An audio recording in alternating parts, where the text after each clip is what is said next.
बोलो जयकारा बोल मेरे श्री गुरु महाराज की जय।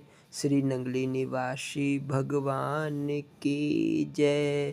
श्री परमहंस दयाल जी महाराज की जय।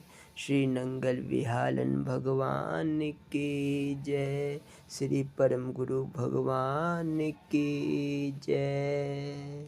जय सच्चिदानंद जी। श्री अद्वैत वचनामृत। एक बार एक उपदेशी ने श्री परमहंस दयाल जी महाराज से प्रार्थना की कि श्री महाराज जी आप मुझे कुछ भजनाभ्यास की युक्ति बताएं।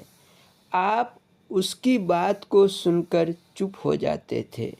जब बार बार उसने प्रार्थना की तो आपने फरमाया कि लुकमान हकीम का यह नियम था कि जब कोई व्यक्ति उसके पास शिष्य होने को आता तो वह उसकी परीक्षा लेता था।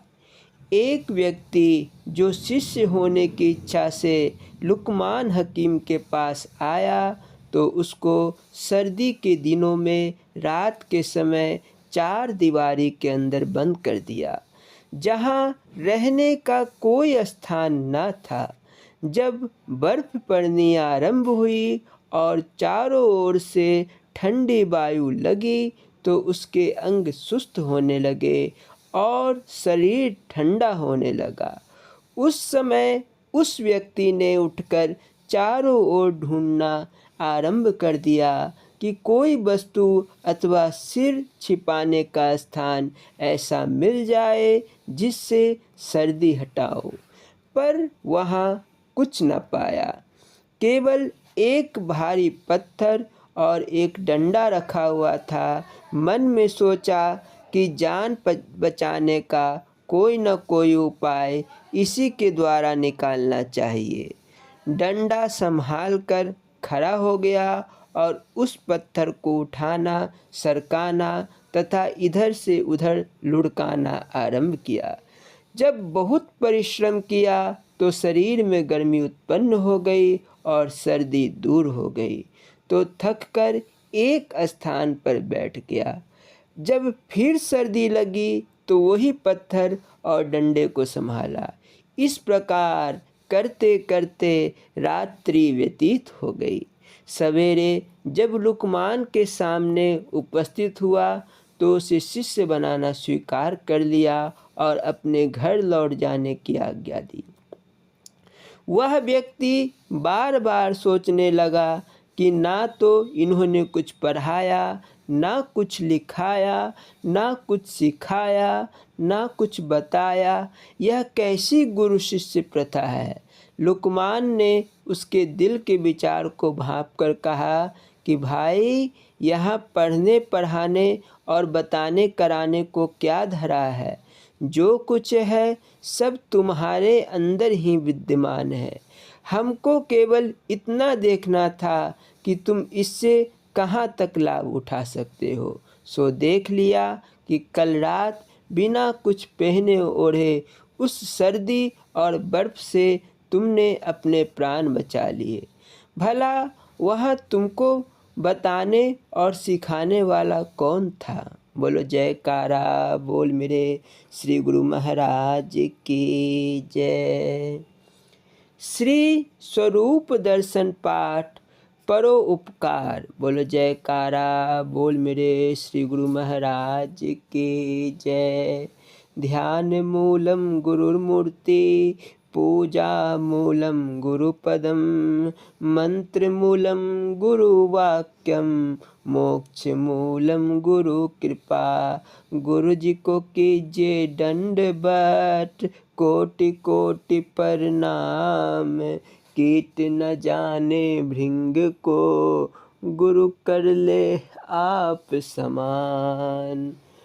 त्वमेव माता च पिता त्वमेव, त्वमेव बंधु च सखा त्वमेव, त्वमेव विद्या द्रविणं त्वमेव, त्वमेव सर्वं मम देह देवा त्वमेव सर्वं मम देह देवा।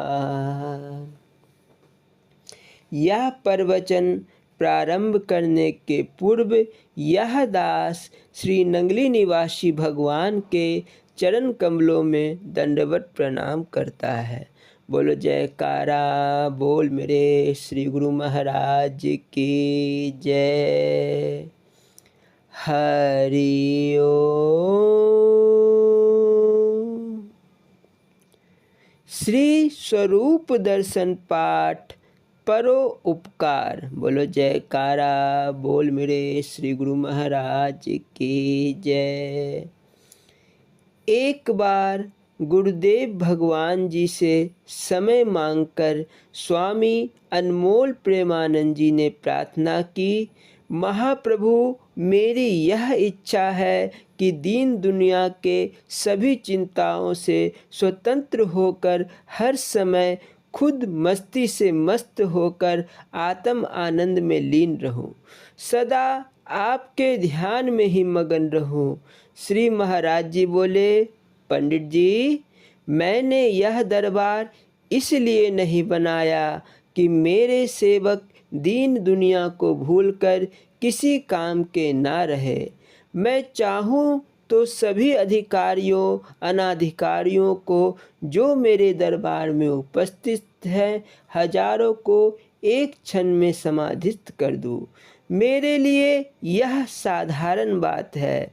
आरती के समय मैं जिस जिसको देखता जाऊं सब के सब भूमि पर धराधर गिरने आरंभ हो जाएंगे, क्योंकि सुरती जब पिंड को छोड़कर ब्रह्मांड को जाती है तो आवश्यक है पिंड अर्थात शरीर भूमि पर गिर जाए।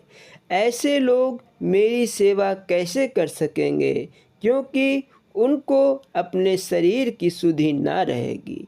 भला यह बताओ, तुम लोग तो मस्ती में लीन हो गए, जगत का कल्याण कौन करेगा। मेरा दरबार तो जगत के प्राणियों के कल्याण के लिए है। जो प्राणी भक्ति मार्ग से भटककर विषय भोग के जंगल में दुख पा रहे हैं और ज्ञान चक्षुओं से शून्य होकर अनेक योनियों अर्थात अज्ञान में गिर गिर कर करुण रुदन कर रहे हैं, उनको सद्मार्ग कौन दिखाएगा। मेरा दरबार मस्तों के लिए नहीं है। मैंने तो आप लोगों से जगत का कल्याण कराना है।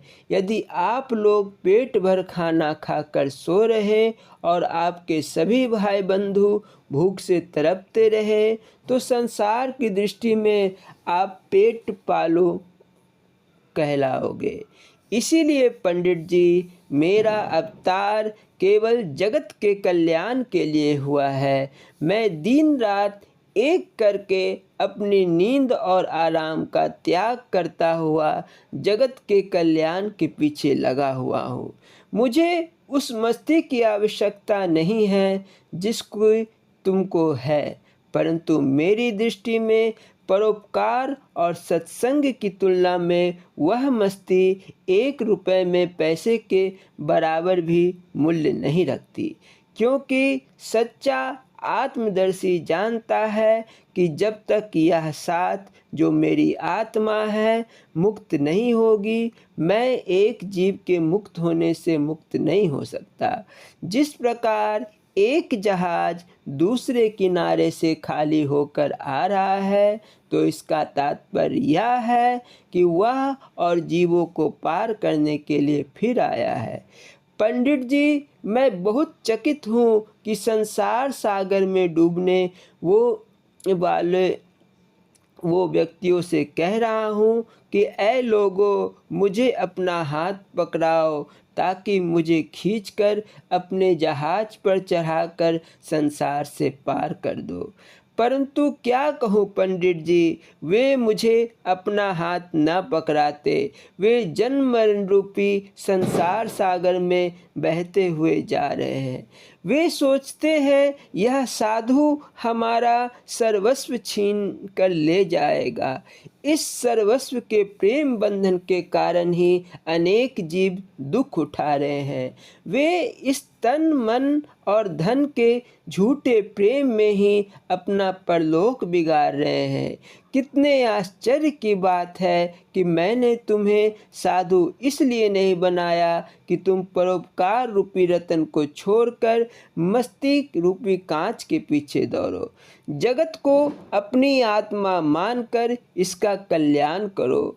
भक्त प्रहलाद से नरसिंह भगवान ने वर मांगने को कहा तो प्रहलाद भक्त को परोपकार ही सबसे बड़ा दिखाई दिया। इसीलिए तुम लोग परोपकार का महत्व नहीं जान सके, जिसके कारण मस्ती मांग रहे हो। जाओ, मेरी आज्ञा है कि जगत के कल्याण में लग जाओ। यह ऐसी मस्ती है जिसका नशा कभी नहीं उतर सकेगा। रजोबा निवासी श्री करमचंद जी तथा रखामल जी महाप्रभु के बाल बनाने की सेवा की हजामत किया करते थे। एक दिन स्वाभाविक ही श्री करमचंद जी ने यह भावना प्रकट की, गुरुदेव हमें भी भजन का आनंद बख्शिए, ऐसी कृपा कीजिए हम समाधिस्थ हो जाए। दाता दीनदयाल जी हंसकर बोले, आप जो सेवा कार्य कर रहे हैं वही ठीक है। सेवा का स्थान बहुत ऊंचा है। आप प्रेम पूर्वक इस सेवा को निभाते चलो। समय आने पर आपकी भावना पूर्ण हो जाएगी। श्री सतगुरुदेव महाराज जी के इन वचनों को सुनकर श्री करमचंद जी की संतुष्टि हो गई। इसके पश्चात श्री करमचंद जी अपनी सेवा कार्य करने लगे। महाप्रभु ने प्रसन्न चित्त होकर अपनी कृपा दृष्टि से इनकी ओर निहारा। बस फिर क्या था, श्री करमचंद जी तत्काल बेसुध होकर गिर पड़े। वह समाधि अवस्था में चले गए। हृदय सम्राट ने अपने सेवकों को आज्ञा दी कि इसे संभालो। फिर श्री महाराज जी कहने लगे, यदि इसे समाधि अवस्था का आनंद प्रदान किया जाए तो फिर इसे सेवा कार्य कौन करेगा। जीवों के कल्याण के लिए सेवा की परम आवश्यकता है। बोलो जयकारा बोल मेरे श्री गुरु महाराज की जय। स्वामी हीरानंदपुरी जी महाराज जी की लीला संस्मरण एवं अमृत प्रवचन। बोलो जयकारा बोल मेरे श्री गुरु महाराज की जय। महाराज अदृश्य हो गए। यह घटना शिमला से संबंधित है। उस समय महाराज जी हरद्वारी लाल की प्रार्थना पर वहां गए हुए थे। शिमला में ही एक एस्टेट था जहां के राजा ने बड़ी श्रद्धा और भक्ति से उन्हें अपने राजभवन में आमंत्रित किया था। राजभवन में संलग्न शीशों का बना हुआ एक बड़ा कमरा था। उसी में महाराज जी को ठहराया गया था। राजा को यह मालूम था कि महाराज जी 4 बजे सुबह उठकर अपना ध्यान भजन करते हैं। उसके मन में यह जानने की इच्छा थी कि ब्रह्म बेला में महाराज जी का यह ध्यान किस रूप में होता है। इसीलिए उसने जानबूझकर महाराज जी को शीशे के कमरे में ठहराया था, ताकि बाहर से भीतर का सारा दृश्य देखा जा सके। जब सुबह 4 बजे महाराज जी की साधना का समय उपस्थित हुआ तो राजा चुपके से उठकर कमरे के बाहर शीशे से भीतर की ओर झांकने लगा। आखिर महाराज क्या कर रहे हैं, किंतु यह क्या, भीतर महाराज जी कहीं दिखाई नहीं पड़े। वह कमरे के चारों ओर घूम घूम कर कई कोनों से ताकता झांकता रहा, किंतु भीतर महाराज जी कहीं नहीं दिखाई पड़े। जब ऐसा करते करते काफ़ी समय बीत गया तो उसे यह देखकर और भी आश्चर्य हुआ कि महाराज उसी कमरे से बाहर निकलकर सामने खड़े हो गए। महाराज जी की दैवी शक्ति का एहसास उसे हो चुका था। तब से वह महाराज जी का अनन्य भक्त बन गया। बोलो जयकारा बोल मेरे श्री गुरु महाराज की जय। अमृत प्रवचन। बोलो जयकारा बोल मेरे श्री गुरु महाराज की जय। स्वामी हीरानंदपुरी जी महाराज जी के अमृत प्रवचन। बोलो जयकारा बोल मेरे श्री गुरु महाराज की जय। यह प्रवचन प्रारंभ करने के पूर्व यह दास स्वामी हीरानंदपुरी जी महाराज जी के चरण कमलों में दंडवत प्रणाम करता है। बोलो जयकारा बोल मेरे श्री गुरु महाराज की जय। स्वामी हीरानंदपुरी जी महाराज जी जब अपने प्रवचनों को प्रारंभ करते थे तो प्रारंभ करने के पूर्व हरिओम की ध्वनि लगवाते थे। बोलो जयकारा बोल मेरे श्री गुरु महाराज की जय। बोलना जी हरिओम हरिओम हरिओम। अजपा सिद्धि हृदय शुद्धि योगी नामपि सर्वेषां मद्गतेनान्तरात्मना श्रद्धावान भजते यो माम समयुक्त तमोमतः। अर्थ, संपूर्ण योगियों में भी जो श्रद्धावान योगी मेरे में लगे हुए अंतरात्मा से मेरे को निरंतर श्वास प्रति श्वास के द्वारा भजते हैं, वह योगी मुझे परम श्रेष्ठ मान्य है। यह नियम है कि जब तक अंतर्मुख वृत्ति करके परमेश्वर के परम पवित्र परावाणी अजपा नाम का प्राण अपान की गति के द्वारा सुमिरन विषय वासना को त्याग कर नहीं किया जाएगा, तब तक हृदय की शुद्धि नहीं हो सकती है और हृदय शुद्ध हुए बिना परमेश्वर के ज्योतिमय स्वरूप का साक्षात्कार नहीं होता है। क्योंकि परमेश्वर साक्षात्कार के लिए तो अंतःकरण की निर्मलता, उज्ज्वलता और शुद्धता ही मुख्य साधन है।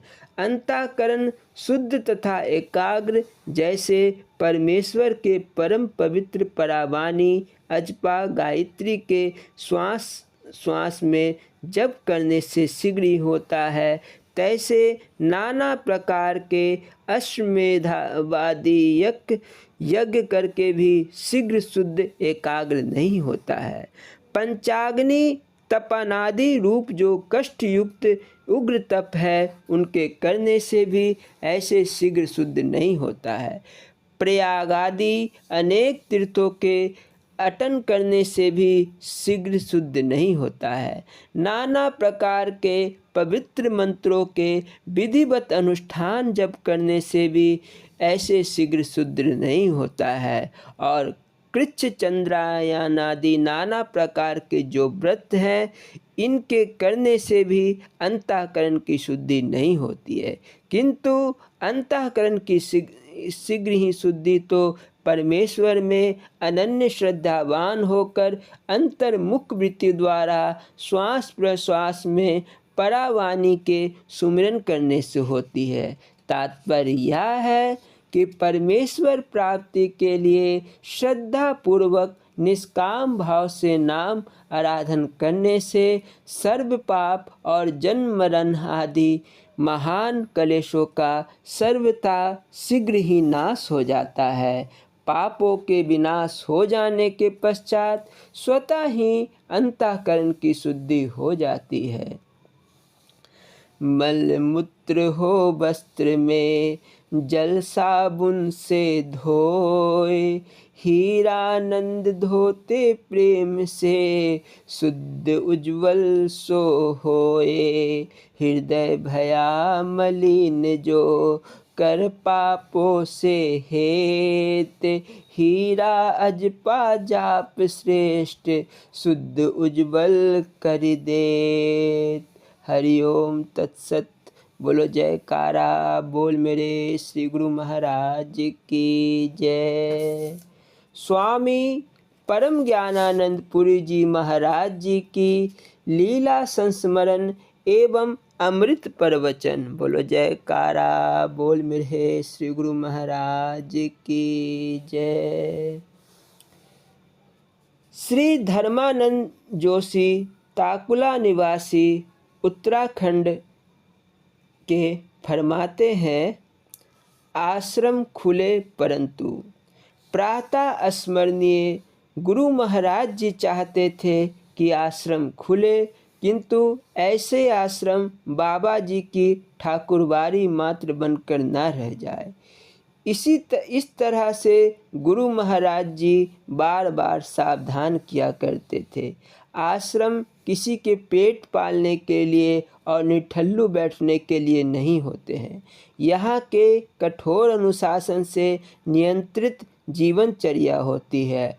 आज्ञाकारिता, विनयशीलता, कठोर साधन, संयम आदि आश्रम के मेरुदंड होते हैं।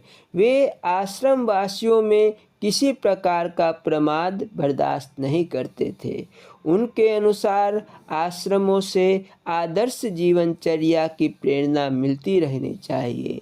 आदर्श सामाजिक शिक्षा भी आश्रम से जन साधारण को प्राप्त होनी चाहिए।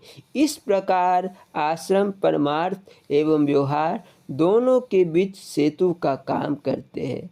वे ऐसे विश्वविद्यालय होते हैं जहाँ से प्रशिक्षण प्राप्त करके अनेकानेक संस्कारी साधक उपदेशक बनकर संसार के चहुदिशी क्षेत्रों में उतर पड़ते हैं। उन्हीं से जीवन स्तर ऊपर उठता है। कल का समाज कैसा होगा, यह आश्रमों को देखकर समझ में आ जाना चाहिए। बोलो जयकारा बोल मेरे श्री गुरु महाराज की जय। स्वामी परम ज्ञानानंद पुरी जी महाराज द्वारा चंडीगढ़ पंजाब में दिनांक 19/10/76 को दिया गया प्रवचन आपके समक्ष प्रस्तुत कर रहा हूँ। बोलो जयकारा बोल मेरे श्री गुरु महाराज की जय। इस प्रवचन को प्रारंभ करने के पूर्व यह दास स्वामी परम ज्ञानानंद पुरी जी महाराज जी के चरण कमलों में दंडवत प्रणाम करता है। बोलो जयकारा बोल मेरे श्री गुरु महाराज की जय। प्रेमियों बोलो हरि ओम हरि ओम हरि ओम। कुछ लोग भगवान की प्राप्ति के लिए किताबों में उपाय ढूंढते चलते हैं। यह सच है कि ग्रंथों से भी सभी बातें लिखी है, पर यदि कोई मरीज दवा की किताबें देखकर अपना इलाज करना चाहे तो क्या वह आरोग्य लाभ कर सकता है? कदापि नहीं, कारण किताबों के पास तजुर्बा नहीं होता और तजुर्बे के बिना केवल किताबों से निदान ढूंढने में परिणाम जरूर उल्टा होगा। एक आदमी खेत में हल जोत रहा था। उसके बगल के तरबूज के खेत में एक ऊंट चर रहा था। संजोग से ऊंट के गले में एक तरबूज आकर अटक गया। ऊंट गिरकर छटपटाने लगा। ऊंट वाला उसके पास गया और उसके निदान के लिए उसने 2 ईंटें ले ली। एक को ऊंट के गले के नीचे रखा और दूसरे से उसकी गर्दन पर चोट मारी।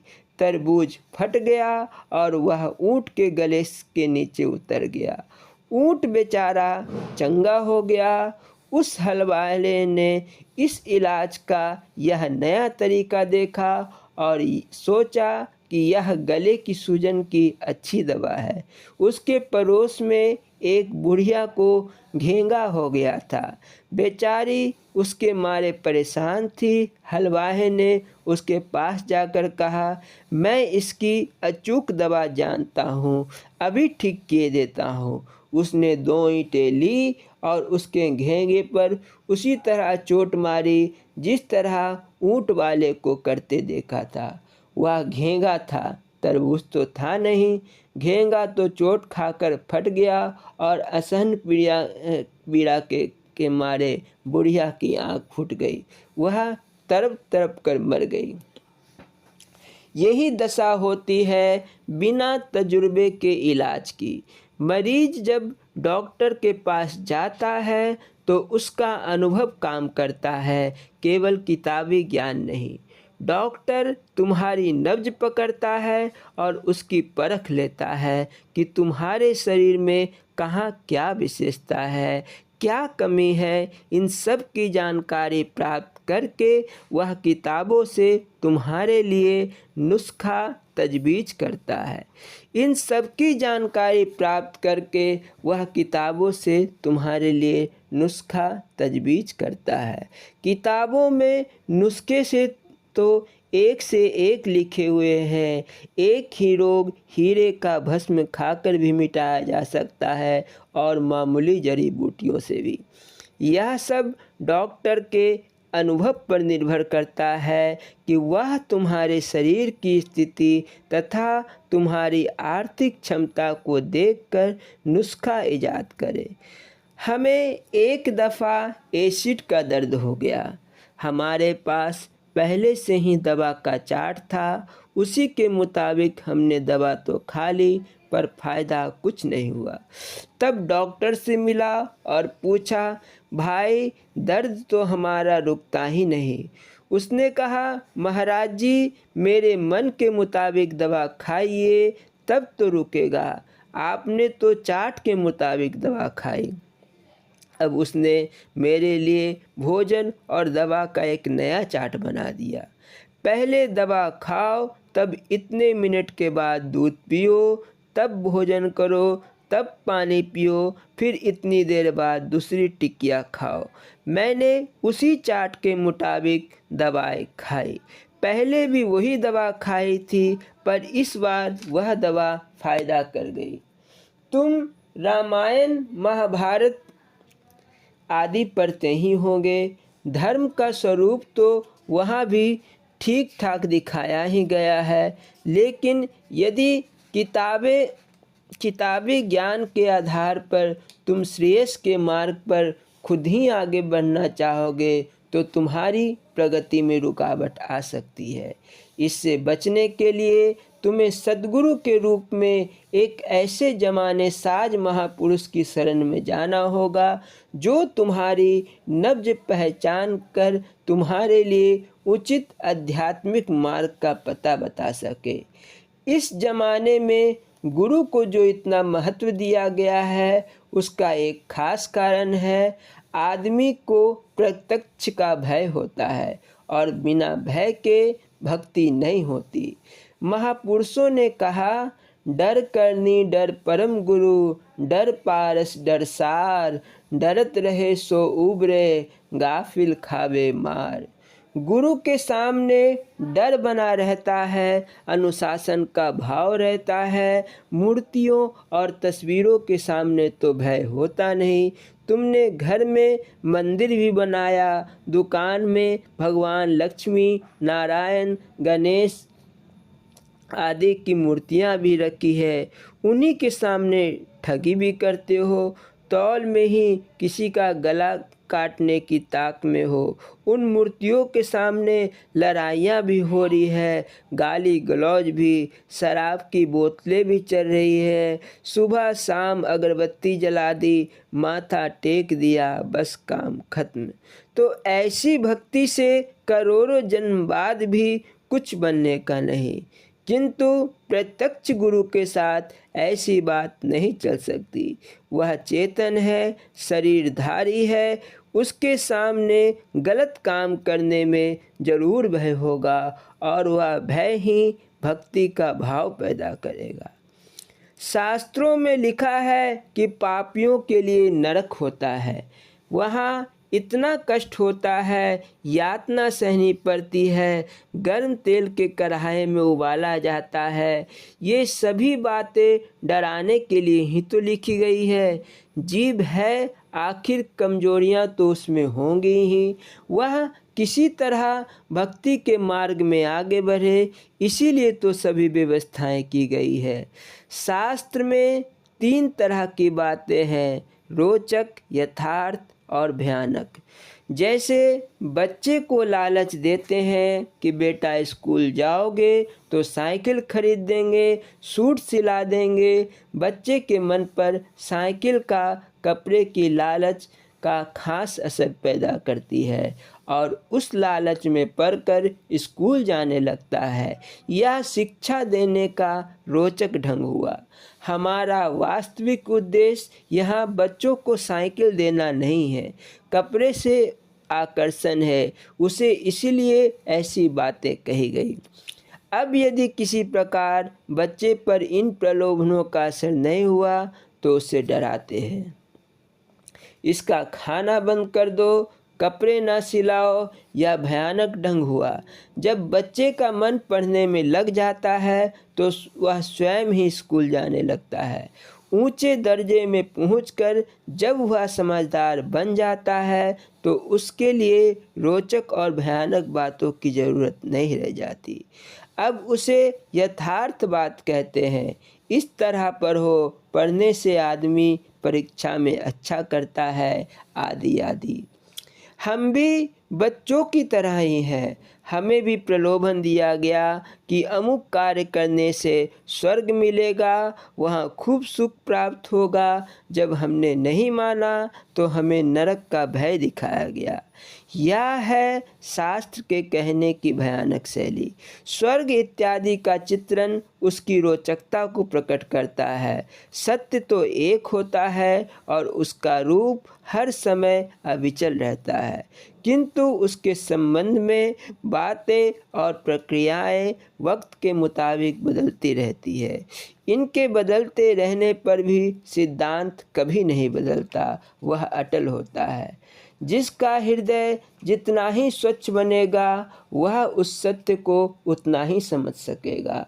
आज तीर्थों पर ज़्यादा कौन जाते हैं? लोग सोचते हैं वहाँ जाकर अपने अमुक मित्र से, रिश्तेदार से मिल लेंगे, वहाँ से अमुक चीज़ बच्ची को दहेज देने के लिए सस्ती रेट पर खरीद देंगे। अभी बाज़ार ज़रा ठंडी है, दुकानदारी में कोई विशेष नफ़ा नहीं, इसीलिए इसी बहाने कुछ सैर भी हो जाएगी। अब बताओ, यही तीर्थ करना हुआ ना। एक बार कुंभ का मेला लगा था, लाखों लोग स्नान कर रहे थे। पार्वती ने शंकर से पूछा, भगवान आज यहाँ अपार स्नानार्थी पहुँचे हुए हैं, क्या गंगा में स्नान करके ये सब लोग तर जाएंगे? भगवान बोले, अभी पता चलाता हूँ। इसके बाद वे स्वयं कोढ़ी बनकर सीढ़ियों पर बैठ गए। पार्वती उनकी सेवा में थी। उन्होंने पार्वती से स्नानार्थियों को कहने को कहा कि आप में से यदि कोई निष्पाप हो तो वह कृपा करके हमारे वृद्ध पति को गंगा स्नान करा दे, जिससे इनका कोढ़ दूर हो जाएगा। लेकिन खबरदार, यदि किसी ने थोड़ा भी पाप किया हो तो वह इन्हें स्पर्श न करे, अन्यथा वह जलकर नष्ट हो जाएगा। पार्वती की बात सुनकर आने जाने वाले स्नानार्थी बिना कुछ ध्यान दिए वहाँ से खिसकते जाते थे। कौन झंझट मोल लेने जाए। हजारों की भीड़ गुजर गई, किंतु एक आदमी भी कोढ़ी अर्थात भगवान शंकर को स्नान कराने के लिए तैयार नहीं हुआ। स्नानार्थियों में एक भगत बड़ा भावुक था, आकर बोला, माता मैं तुम्हें अभी गंगा में गोते लगवा कर ला रहा हूँ। पार्वती ने पूछा, तुमने कोई पाप तो नहीं किया है ना? यदि कोई भी पाप किया होगा तो तुम जल कर खाक हो जाओगे। उसने कहा, माता जी मैं तो अभी अभी गंगा स्नान करके आ रहा हूँ। माँ, गंगा पतित पावनी है, स्नान करने के पश्चात अब मेरे पाप बचे ही कहाँ होंगे। यदि गंगा से बाहर निकलने के बाद इन सीढ़ियों तक आते आते कोई पाप हो जाता तो मेरे कमंडल में गंगा जल है, इसे अभी अपने ऊपर छिड़क लेता हूँ। उसने तत्क्षण अपने सिर पर गंगा जल डाल लिया और उस कोढ़ी को गंगा में ले जाने के लिए तैयार हो गया। किंतु जैसे ही उसने कोढ़ी को स्पर्श किया कि भगवान शंकर प्रकट हो गए। उन्होंने पार्वती से कहा, इस कुंभ में स्नान करने वाले लाखों लोगों के बीच एक इसी को कुंभ स्नान का फल मिलेगा। इसी तरह मुसलमानों का हज होता है। उस समय बहुत बड़ा मेला लगता है। जब हज समाप्त हो जाता है तब एक ऊँट पर चढ़ा सवार आता है। वह ऊँट पर बैठे बैठे अपने हाथ में रुमाल हिलाते हुए चिल्लाकर कहता है, सबका हज मंजूर और एक का नामंजूर। उसकी बात सुनकर सबके अंदर खिचड़ी पकने लगती है। सभी के मन के पाप उनके अंदर कुलबुलाहट पैदा करने लगते हैं। हाय, हमने अमुक पाप किया था, कहीं मेरा ही हज नामंजूर तो नहीं हो गया। हम सोचते हैं हमारे पाप तो गुरु महाराज ही खत्म कर देंगे। यह ठीक भी है, गुरु महाराज तुम्हारे अंदर जहाँ जिस चीज़ की कमी है उसे पूरा कर सकते हैं। जैसे मशीनों के पुर्जों के मामले में कोई मैकेनिक करता है, किंतु पहले तुम भी अपने को मशीन की तरह जड़ बनाकर गुरु महाराज के हाथों में सौंप दो तो अपने मन को गुरु के मन के हवाले कर दो। सभी लोग कहते हैं सुनाओ सत्संग। मैं पूछता हूँ, क्या तुम सत्संग सुनने के अधिकारी हो? तुम्हारी वासनाएं कुल खत्म हो गई है, मन से दुनिया की ख्वाहिशें निकल चुकी है। यदि हाँ तो तुम वेदांत की बात समझने के हकदार हो। वेदांत में तो पहले ही लिखा है, अतातो ब्रह्म जिज्ञासा। जिज्ञासा तब करो जब तुम साधन चतुष्ट संपन्न हो जाओ, अन्यथा भ्रमित हो जाओगे। नचिकेता की तरह तुम अपने दिल को वासनाओं से खाली कर दो। नचिकेता यमराज के द्वार पर तीनों दिन तक निराहार रहा। कहा, पहले मुझे आत्मा का ज्ञान करा दो। यमराज ने उसे अनेक प्रलोभन देकर दूसरी ओर मोड़ना चाहा और इसी सिलसिले में कहा, मैं तुम्हें संसार की पूरी संपदा दे देता हूँ, क्या तुम मुझसे आत्मज्ञान की बात मत पूछो। नचिकेता ने पूछा, क्या यह संपदा नष्ट नहीं होगी, हमेशा स्थिर रहेगी? कहा, नहीं। बोला, फिर मैं इसे क्यों लूँगा? मुझे तो अनिश्वर सत्य का ज्ञान चाहिए। इस प्रकार कोई भी प्रलोभन उसके संकल्प को डिगा नहीं सका। इतनी पक्की थी उसकी निष्ठा। इधर हमें यदि पता लगे कि कोटे की चीनी 1 किलो ज़्यादा मिलने वाली है तो उतने ही के लिए गुरु महाराज का दर्शन करना छोड़ देंगे। कहेंगे चलो कर लेंगे बाद में दर्शन, पहले चीनी तो ले ले। महाराज जी को तो अभी रहना ही है, किसी दिन दर्शन हो जाएगा। एक दफ़ा गुरु गोविंद सिंह जी महाराज बैठे हुए थे। थोड़ी दूर पर बादशाह औरंगजेब का भी दरबार लगा हुआ था। एक भोला भाला आदमी गुरु गोविंद सिंह जी का शिष्यत्व ग्रहण करने आया। उसने किसी से पूछा, हमें सरकार के पास जाना है। उस आदमी ने औरंगजेब की तरफ जाने का रास्ता बता दिया। वह वहाँ जा पहुँचा, हाथ बांधे कुछ फूल और 2-4 आने पैसे लिए हुए देखा। दाढ़ी औरंगजेब की भी थी और वैसे ही दाढ़ी गुरु गोविंद सिंह जी की भी थी। वह साष्टांग दंडवत लेट गया। औरंगजेब ने पूछा, कहो क्या चाहते हो? कहा, हे सच्ची सरकार, मुझे नाम दान दे दो। बादशाह ने समझ लिया कि यह गुरु गोविंद सिंह से मिलने आया है। उसने उस भगत को अनेक प्रलोभन दिए। कहा, इतने 1000 रुपये ले लो, क्या करोगे उस बाबा के पास जाकर? उसने कहा, नहीं, हमें तो केवल नाम चाहिए। बादशाह बोला, अमुक जवाहरात और खजाना ले लो। इस प्रकार उसने किसी गांव की जागीर दे देने की बात भी कही, पर वह भगत ना करता रहा। अंत में बादशाह ने उसे डांट कर भेज दिया। जा बेवकूफ़, वहाँ उस टेंट में बाबा बैठा है जो 4 आने में खुदा का अनमोल नाम देता है। भगत समझ गया कि वह गलत जगह पहुंच गया। बेचारा अपने फूल और पैसे उठाकर वहां से चल दिया। औरंगजेब ने उसके साथ अपने एक आदमी भेज दिया और उससे गुरु गोविंद सिंह का संदेश भेजा। बड़ा सस्ता खुदा का नाम पा गए हो जो 4 आने में ही बेचते रहते हो।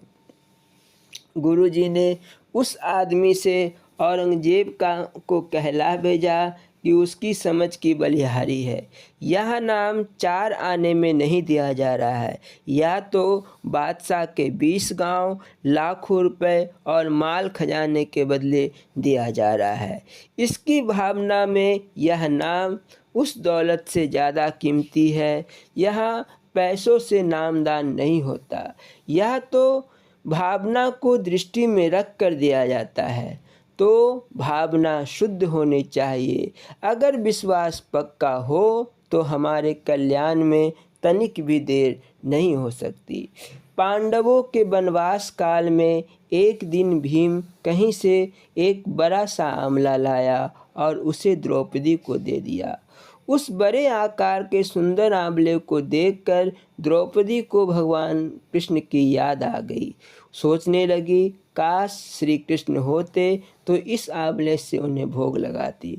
उसका सोचना था कि भगवान खुद प्रकट हो गए। उन्होंने अपने बुलाए जाने का कारण पूछा। द्रौपदी ने उन्हें आंवला पेश करते हुए कहा, इसे स्वीकार करें। भगवान ने आंवले को देखकर पूछा, क्या तुमने इतना सुघड़ आंवला कभी देखा है? द्रौपदी ने कहा, नहीं तो, इसीलिए तो इससे आपको भोग लगाने के लिए बुलाया है। तब भगवान ने बताया कि महर्षि दुर्वासा 12 साल से साधना में लीन है। यह आंवला उन्हीं के भोग के लिए फला है। तपस्या से उठकर वे इसका भोग लगाते, किंतु अब तो इसे तोड़ा जा चुका है। जब वे उठेंगे और आंवले को नहीं देखेंगे तो खट श्राप दे देंगे, तत्काल कुल वंश नष्ट हो जाएगा। भगवान की बातें सुनकर द्रौपदी डर गई। उसने श्री कृष्ण से उस संकट से बचने का उपाय पूछा। भगवान ने बताया कि यदि सभी अपने अपने धर्म का साक्ष्य देकर कहें तो वह आंवला अपने डाल में पुनः लग सकता है। सर्वप्रथम युधिष्ठिर ने अपने धर्म का साक्ष्य देते हुए कहा, यदि मैंने अपने जीवन में सदा सत्याचरण किया है तो यह आंवला अपनी डाली से जा लगे। उनके ऐसा कहते ही आंवला जमीन से उठा और आकाश में थोड़ा उठकर रुक गया। तब अर्जुन ने कहा, यदि मेरा युद्ध धर्म सत्य है तो यह आंवला डाली से जा लगे। आंवला थोड़ा और ऊपर उठा और एक जगह स्थिर हो गया। इस बार भीम ने कहा, यदि युद्ध में मैंने किसी को पीठ ना दिखाई हो तो आंवला डाली से जा लगे। इस पर आंवला कुछ और ऊपर उठ गया। इसी तरह क्रमशः द्रौपदी तथा नकुल सहदेव ने भी अपने अपने धर्म का साक्ष्य देकर आंवले को पेड़ तक तो पहुंचा दिया, किंतु अभी भी डाली और आंवले के बीच कुछ दूरी बनी हुई थी। अंत में श्री कृष्ण के कहने पर पांडवों ने इसी काम के लिए कर्ण को अपने धर्म का साक्ष्य देने के लिए राजी कर लिया। कर्ण आया और उसने भी अपने दान धर्म का साक्ष्य देकर आंवले को टहनी से लगने की बात कही। इस बार आंवला खट टहनी से जा लगा। तो अपने धर्म में दृढ़ता का ऐसा असर होता है। सबसे पहले तुम अपनी धारणा पक्की बनाओ। यदि तुम भगवान के अतिरिक्त किसी दूसरी चीज़ की इच्छा करते हो तो इसका मतलब यह हुआ कि तुम उस चीज़ को भगवान से ज़्यादा कीमती मान रहे हो। फिर भगवान तुम्हें कैसे मिलेगा? इति अल्लम। जय गुरु आशीर्वाद। बोलो जयकारा बोल मेरे श्री गुरु महाराज की जय। श्री नंगली निवासी भगवान की जय। श्री परमहंस दयाल जी महाराज की जय। श्री नंगल विहारन भगवान की जय। श्री परम गुरु भगवान की जय। जय सच्चिदानंद जी।